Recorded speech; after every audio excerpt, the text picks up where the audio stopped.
Good Morning Business, French Tech. L'ouverture à la concurrence du transport ferroviaire va-t-elle permettre de développer des offres ultra low cost? C'est en tout cas le pari de Kevin Speed, start-up qui souhaite proposer des billets de train entre Paris et Lille pour 5 € et d'une manière générale, on va en parler, 3 € pour 100 km de trajet. Laurent Fortune, bonjour.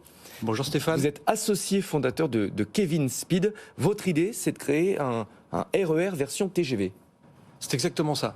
En fait, c'est de trouver une solution pour que ceux qui aujourd'hui veulent vivre autrement, veulent vivre parce qu'ils vivent à deux, ils ont besoin l'un de vivre dans une petite ville, l'autre d'aller travailler dans une métropole, trouver une solution qui coûte moins cher et qui permet de prendre le TGV tous les jours. Alors comment ça marche concrètement? Vous faites un accord avec la SNCF, ils vous prêtent les rails, ça va marcher comment? Alors concrètement, ça fait déjà 1 an et demi que le système ferroviaire en France, la SNCF, donc SNCF Réseau, peut prêter les rails à des sociétés privées. Ce qu'on est en train de demander principalement, puisque maintenant on a un train qui est prêt, avec le plus grand constructeur français qui est prêt, avec un train fait pour ça, fait pour aller vite, Alstom, 300 km/h, tout en s'arrêtant dans toutes les petites gares, par exemple Alstom, un grand constructeur français, on ne va pas le nommer. Et donc ce train-là, il est prêt. Ce qui nous manque aujourd'hui, c'est les rails, avec suffisamment de temps pour pouvoir investir sur les trains. Et c'est tout le sujet de la discussion qui est en cours avec SNCF Réseau. J'ai une question concernant la rentabilité d'un tel modèle. En France, c'est assez cher d'utiliser les rails. Selon l'ART, l'autorité de régulation des transports, ça peut coûter jusqu'à 40% du prix moyen d'un billet de train. Je vous donne quelques éléments de comparaison. En Allemagne, c'est 30%, en Suède, 15%. Comment est-ce que vous allez pouvoir être rentable avec des billets par Lille à 5 €? Tout le monde paye le même péage de toute manière, ça c'est sûr. Ouais. Et nous, on va produire beaucoup moins cher que la SNCF. C'est ce que je sais faire, moi. Ça fait maintenant 20 ans que je travaille dans le ferroviaire. C'est ce que sait faire aussi Jian, c'est ce que sait faire aussi Claire.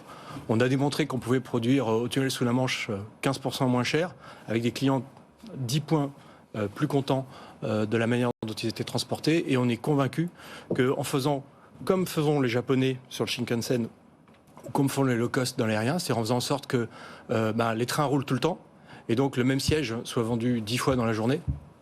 C'est la navette, hein. C'est ce qu'on appelle les trajets pendulaires. Exactement. En fait, si vous vendez le même siège 10 fois dans la journée, c'est comme dans les low cost.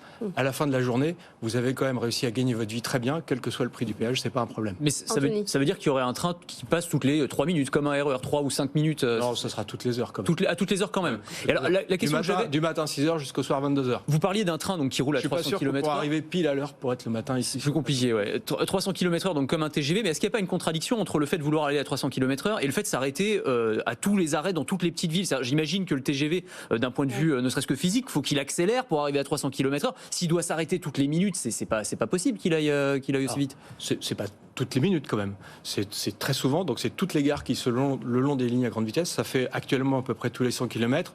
Et puis si les collectivités, l'État et SNCF Réseau décident de rajouter des gares, on s'arrêtera sur les autres gares. À 300 km/h, on met à peu près 5 km pour monter à 300 km/h. C'est pas vraiment un problème. Et le train qui a été conçu, c'est un train qui est fait pour accélérer et freiner. Il est conçu pour ça et il récupère toute son énergie au freinage qu'il a utilisé à l'accélération. Et il a plein de portes aussi. Il a beaucoup plus de portes. Le but, c'est quand on s'arrête, de ne pas perdre tout le temps. Comme le Shinkansen. Dans un duplex, on perd beaucoup de temps à monter et descendre avec les escaliers, avec le peu de portes. Et là, c'est comme dans le Shinkansen. Il y a une porte pour monter, une porte pour descendre et en quelques dizaines de secondes, on est prêt à repartir. J'entends bien, il va récupérer l'énergie lorsqu'il ralentit le train, mais accélération, freinage, est-ce que c'est forcément très écolo comme modèle? Alors, au contraire, c'est très important parce que tous les gens qui vont pouvoir prendre le train grâce à nous, si on ne s'arrêtait pas dans les petites gares, les gens ils sont obligés aujourd'hui dans toutes ces villes de prendre leur voiture. Et la voiture, ça consomme beaucoup de carburant. Nos clients vont économiser 150 millions d'euros de carburant tous les ans. Alors, je vais rephraser ma question. Est-ce que vous allez consommer plus d'électricité avec ce type de train qu'avec un TGV qui va faire peut-être 200 km avant de s'arrêter? Par passager, à peu près 30% de moins. D'accord. Il faut beaucoup de passagers quand même, du coup dedans. Dans un RER, on est souvent beaucoup dedans. On voit à quel point quand même c'est difficile l'ouverture de la concurrence sur le rail en France. On a Trenitalia, qui a quand même pas beaucoup de navettes entre Paris et Lyon. Il y a le train qui s'est cassé les dents. Vous y croyez? Il y a Renfe qui va arriver. On y croit complètement. En Italie, aujourd'hui, il y a 2 sociétés. Il y a eu aussi des accords cadres, ce qui est la même chose que ce qu'on demande à SNCF Réseau. Et aujourd'hui, en Italie, c'est moins cher, il y a beaucoup plus de clients. Et pour autant, ils n'avaient même pas fait quelque chose comme nous, c'est-à-dire un système RER. Ils ont fait 2 fois un service à 3 classes. Nous, c'est vraiment un service fait pour les gens qui veulent le prendre tous les jours. La grande vitesse pour tous, tous les jours. C'est notre raison d'être. On vous pose pas mal de questions pour vous challenger, mais je pense que ça... Mais c'est parce que c'est beau sur le papier, on a envie d'y croire. Mais c'est exactement ça. Tu sais, j'ai regardé, alors il y a eu un long article sur vous dans le Parisien, je regardais les commentaires sur les réseaux sociaux, et vraiment, à 90%, les gens, ils y croient pas. Mais vraiment, ils sont, mais qu'est-ce que c'est que ce truc? C'est trop beau pour être vrai, c'est une arnaque et tout. Comment vous pouvez les convaincre que non, c'est un vrai truc qui va être sur les rails là, dans les années qui viennent? Tout ce que je peux vous dire, c'est que j'ai 15 ans à travailler. Ça fait 20 ans que je suis dans le ferroviaire. J'ai livré 70 km de tramway à la RATP. J'ai livré 8 stations de métro. Non mais Cléa Giane, c'est des personnes qui ont sorti des vrais projets, des vraies choses pour des clients, et on ne se serait pas engagé là-dedans si ce n'était pas faisable. C'est complètement faisable. C'est juste une question de dire oui, on va donner suffisamment de temps à une équipe pour effectivement livrer ce service. Laurent, j'ai une vraie question. Pourquoi Kevin Speed? On va se parler franchement, c'est pas le prénom qui est le mieux connoté. Il est courant quand même maintenant. C'est vrai, mais quand on est né, Laurent, Laure, Stéphane, alors on a presque le même âge. Je pense que Laure est évidemment plus jeune que beaucoup Stéphane plus jeune que nous. Voilà. Mais c'était quand même des noms extrêmement courants. Kevin, c'est le nom le plus courant des personnes oui, mais ça fait 35 référence ans aux années 90. Est-ce que ça fait écho à votre activité? Parce qu'aujourd'hui, ceux qui ont besoin de Kevin Speed, ils s'appellent souvent Kevin, Emma ou Anthony. Ou Anthony.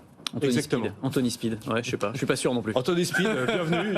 On le montre juste après. Merci beaucoup, Laurent Fortune, d'être venu avec nous. Bonne chance pour votre projet. On le rappelle, hein, votre objectif, c'est de lancer un RER version TGV avec des prix défiant toute concurrence. 5 € pour faire un Paris-Lille.